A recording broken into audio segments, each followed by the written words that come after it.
If I lost every supplement that was in my cabinet tomorrow, this is what I would immediately rebuild with in 2026. And it's not because they're trendy. It's not because a study told me to do so. It's simply because when they are removed, I notice it. So that's why they make the cut for 2026. This isn't a top 10 list. It isn't a ranking video.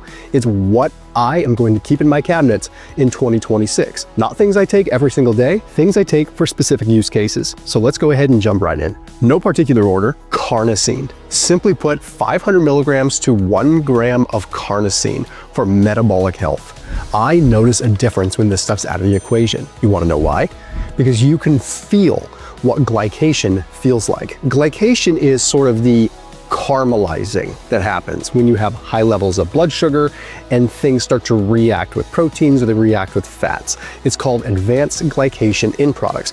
And it happens in healthy people, and it happens in unhealthy people, and it happens fast. Yes, it builds over time, but you feel it immediately. There's literature that demonstrates that when advanced glycation in products build, it impairs insulin signaling. And that's something that you will feel. That means you're gonna feel it. Like when you eat carbohydrates, they're not going where you want them to go. They're making you feel foggy because insulin's not doing its job right. So carnosine is what is called a carbonyl scavenger. It actually scavenges the precursors to advanced glycation in products. So it makes it so that high circulating carbohydrates, glucose, that might happen after like a high carbohydrate meal, it makes it so they can't react and turn in to these advanced glycation in products that can damage our cells, can damage our tissues, can damage our vessel lining, you name it. As a result, the mitochondria functions better and you respond better to glucose and insulin works better. So 500 to 1,000 milligrams when I am consuming more carbohydrates. Next up is taurine, and taurine makes the list because it is so noticeable when it comes down to performance. This is one of those things where